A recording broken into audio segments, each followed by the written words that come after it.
Welcome to Focus on Israel.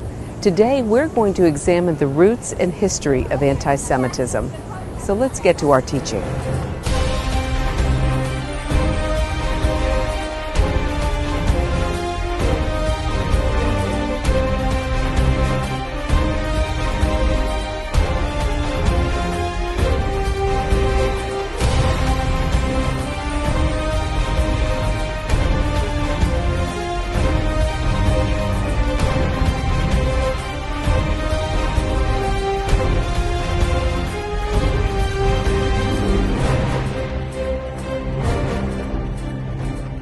Hello, and thank you for tuning in to Focus on Israel. I'm Lori Cardoza-Moore, president of Proclaiming Justice to the Nations, a nonprofit organization dedicated to educating Christians about their biblical responsibility to the Jewish people. Many Christians do not realize that the Word explicitly tells us to stand with our Jewish brethren and defend the land God calls His. On the program today, we'll look not only at the why and how of the Holocaust, but more importantly, why did Christians stand by and let not only 6 million Jews be murdered, but close to another 5 million unwanted people as well? How could Christians have turned a blind eye to the genocidal state around them? Are we turning away again? Are we bound to make the same mistakes and carry on the false perceptions of our past? Worldwide, we see a growing attack on both the legitimacy and security of the State of Israel, as well as violent assaults on the safety of our Jewish brethren everywhere. In Europe, men and women who bear the tattoos of concentration camps look out on a continent where Jewish lives and Jewish property are under attack. And public debate is poisoned by an anti-Semitism we thought was no more. In Iran, we see a regime that backs Hezbollah and Hamas, and a leader who vows to wipe Israel from the map. A terrorist state that is now on course to acquire a nuclear weapon. Israel's 6 million Jews are in danger from total annihilation. Could we be witnesses to the next Holocaust? Since 2001, over 9,000 rockets and mortar have been fired into Israel from sites in Gaza and Lebanon by Hamas and Hezbollah. But each time Israel moves to protect her citizens, the cry of war crimes rings from the world.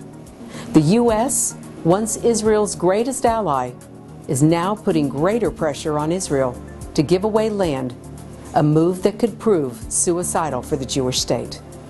In 2004, the British Parliament set up an inquiry into anti-Semitism.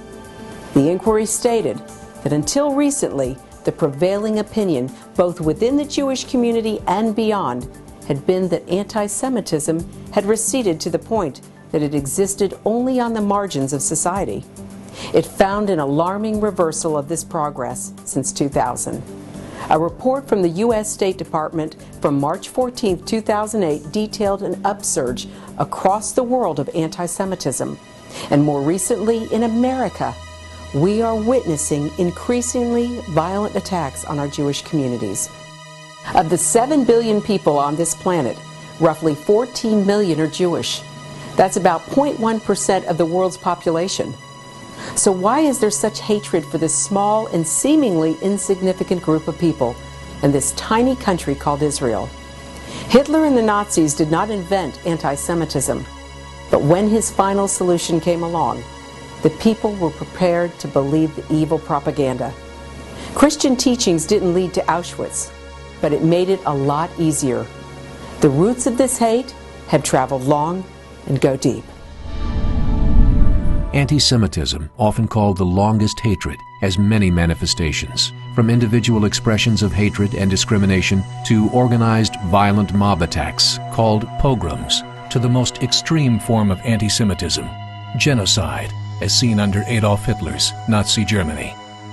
Down through the ages, the Jews have been blamed for virtually every sickness, subversion, socio-economic failure, or world war. Blaming the Jews has been a long-standing Gentile tradition. It goes all the way back to the time of Haman, the prime minister of Persia, who said, "There's a people among us whose customs are not like ours, and it is not in the best interest of the king to tolerate them, so therefore they should be removed. And then we can see down through history continual manifestations of the spirit of anti-Semitism to say that this people, because they are different, needs to be eradicated. This people needs to be removed. It's not in our best interest to tolerate them. And so it has continued, and it continues to this day. The seed of anti-Semitism that had begun with the Egyptians and had been nurtured by both the Greek and Roman worlds found new fertile ground after the death of Jesus of Nazareth. Although Jews who became followers of Jesus wrote the majority of the New Testament, there are a number of passages in the New Testament that some see as anti-Semitic and have been used for such hateful purposes. In the book of John, Jesus tells a group of Pharisees, "I know that you are descendants of Abraham, yet you seek to kill me, because my word finds no place in you. I speak of what I have seen with my father, and you do what you have heard from your father. If you were Abraham's children, you would do what Abraham did. You are of your father, the devil, and your will is to do your father's desires." The first accusation that the Jewish people were collectively responsible for the death of Jesus came in a sermon in 167 AD by Melito of Sardis. In this homily, Melito formulated the charge of deicide, that Jews were responsible for the crucifixion of Jesus. He proclaimed that God has been murdered, the King of Israel has been slain by an Israelite hand. One of the most unfortunate epithets that has emerged in the history of the Christian church and its relationship toward the Jewish people has been the title of Christ killers. It's a sad epithet because it's not true. The Jews did not kill Jesus. Jesus was victimized by a conspiracy with the Roman government, and he was actually killed by Roman centurions and hung on a cross. There was complicity on the part of some of the aristocracy and some of the leaders in Israel, but the Jews, the masses of the Jewish people, had no responsibility and no complicity in that action.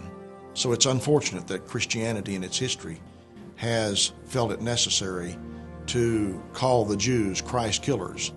And it's been unfortunate for the Jewish people and their children that so many have been literally killed by Christians, while the epithet Christ killer was being hurled in their direction. How ironic that we separate Jesus' sufferings on the cross from the historic sufferings of the Jewish people through the centuries. If anything, Jesus suffered because he was a loyal Jew loyal to Torah, to his faith, to his tradition, to his people, to the mission that God had given him. But the accusation against Jews as Christ killers has led to the death of many Jewish people who are often depicted as being in partnership with the devil. In turn, with the rejection of Jesus by the Jews, the seeds of replacement theology began to bloom. Christians saw themselves as God's chosen people, and the Jews as his forgotten and rejected people. Christian anti-Semitism is a particularly difficult problem because Christians saw themselves in the early centuries as directly replacing Judaism, the concept of a new covenant superseding the old covenant. And this kind of supersession theology still exists in many pockets to this very day, and it does engender what we might call spiritual anti-Semitism, that if Judaism no longer has a validity of being today, then why are Jews here, and why are all of the problems surrounding the Jews so threatening to the rest of Western civilization?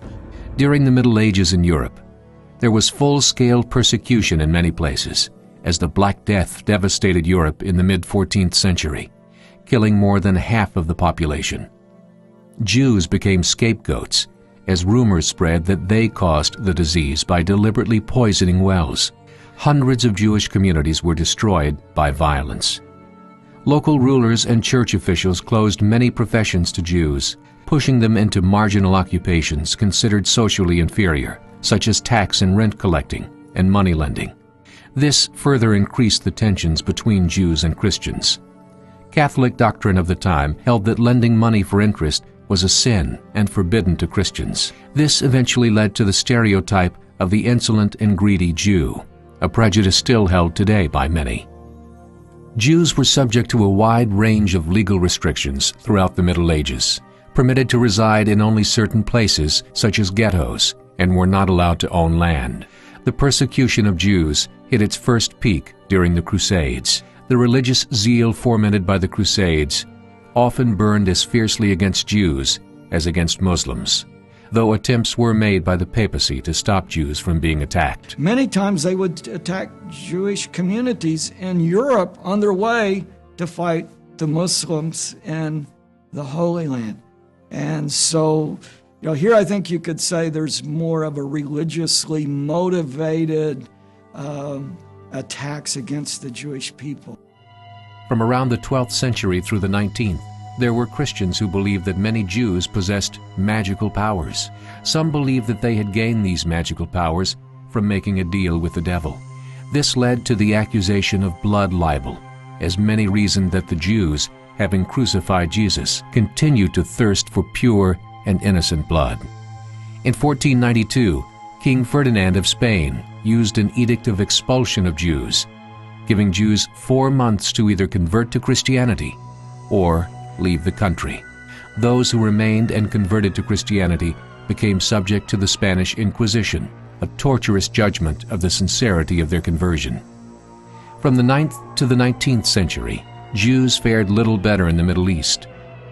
The Islamic world imposed slave-like status on both Christian and Jewish minorities, and saw pogroms and massacres, as many were forced to convert to Islam or face death. Historian Martin Gilbert writes that it was in the 19th century that the position of Jews worsened in Muslim countries. They are obliged to live in a separate part of town, for they are considered as unclean creatures. Under the pretext of their being unclean, they are treated with the greatest severity, and should they enter a street inhabited by Muslims, the boys and mobs with stones and dirt pelt them. For the same reason, they are prohibited to go out when it rains. For it is said the rain would wash dirt off them, which would sully the feet of the Muslims. If a Jew is recognized as such in the streets, he is subjected to the greatest insults. The passers-by spit in his face and sometimes beat him unmercifully. One symbol of Jewish degradation was the phenomenon of stone-throwing at Jews by Muslim children, still practiced by the Palestinian children in the streets today. History is twisted, just like what happened in Nazi Germany. If you compare the education system in Nazi Germany, you will get almost an identical system that you have under the Islamic fundamentalist world. Where in the Islamic fundamentalist world, they're taught that Jews have to put yellow patches on their right shoulder. This is resurrecting what happened in Nazi Germany. In fact, if you look at history, you will find out that it was Nazi Germany that resurrected the Muslim fundamentalist law of the Jews putting yellow patches on their right shoulder. If you run the edict between the Omar Covenant and the Nazi treatment of Jews, you will find them to be nearly identical. In 1543, Martin Luther, a monk whose teachings inspired the Reformation, wrote about Jews in his book, On the Jews and Their Lies. Luther thought that because he would break with Rome, the Jews, for whom Rome was rather troublesome and problematic, would embrace this new form of Christianity and would flock to Luther in support because of his break with Rome. When it didn't happen, the great disappointment overtook Luther, and he turned virulently anti-Semitic. If we really look at the foundation of Christian teachings concerning the Jewish people, Israel, and this historic relationship between the Church of the Synagogue, that there has been a lot of tension and sometimes actual teachings of contempt.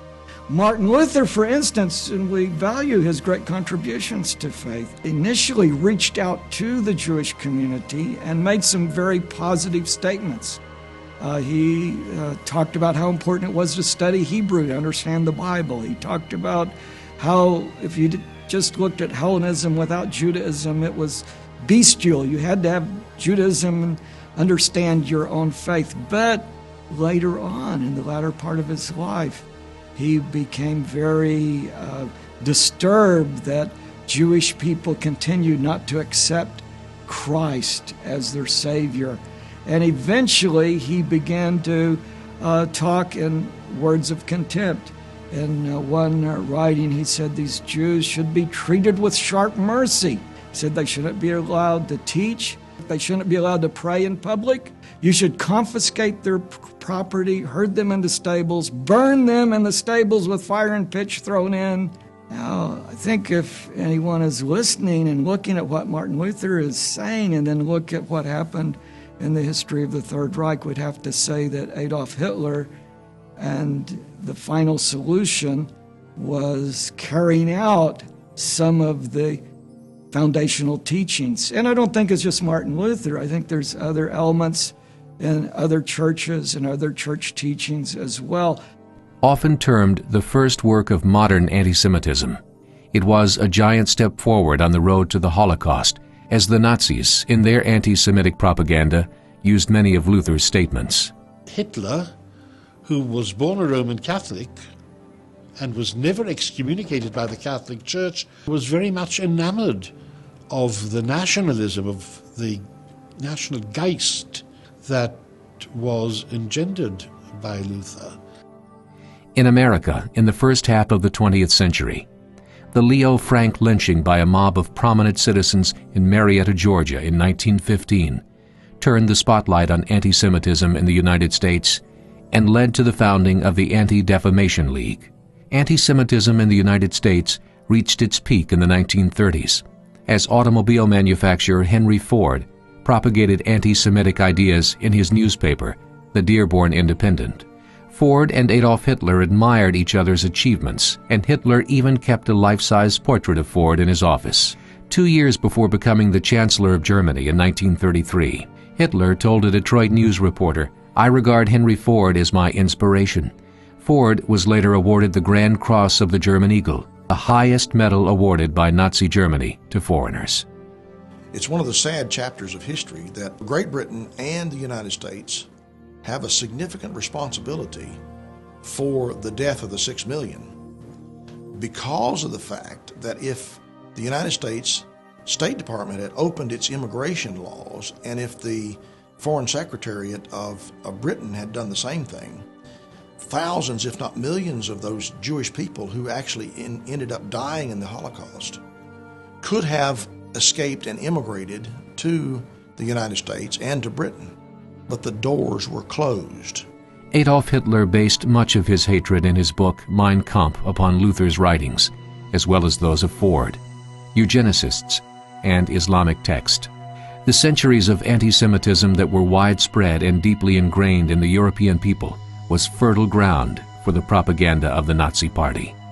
Using the powerful new medium of film, the Nazis spread their lies through Germany and Europe like wildfire. With Triumph of the Will, the myths of the invincible and godlike Third Reich became cinematic art. Other powerfully persuasive films, such as The Eternal Jew, promoted the misconceptions and lies long held about the Jewish people, as well as adding some of their own. Films, books, newspapers, billboards, all steadily fed the German people anti-Semitic propaganda. Many things that run contrary to Nazi doctrine were depicted to be associated with Jewish influence, such as pornography, socialism, as well as cultural relativism. Jews quickly became the scapegoat for all Germany's ills. They thought and believed and taught that the Jews were a subhuman species, and so therefore they could be eradicated just like one would eradicate vermin that were bringing ill on society. Judaism never defined itself as a race. For us, it's not the genes, it's not the ethnicity that counts. It's the values and the lifestyle. By 1942, Germany had become a genocidal state, with every part of the country's bureaucracy involved in the killing process. Not one social group, Not one religious community, not one scholarly institution or professional association in Germany and throughout Europe declared its solidarity with the Jews. This made the Holocaust distinctive because anti-Semitic policies were able to unfold without the interference of counterforces. Never before had a state with the authority of its responsible leader decided and announced that a specific human group, including its aged, its women, and its children, would be killed as quickly as possible. One of the prime ministers of Israel made an interesting statement, Menachem Begin. He said, if anyone tells you they're going to kill the Jews, believe them.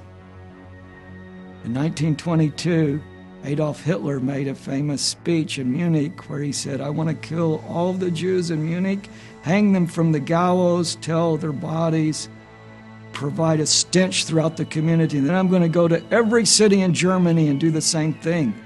And everyone dismissed him. He's just a politician. He's making a fiery speech.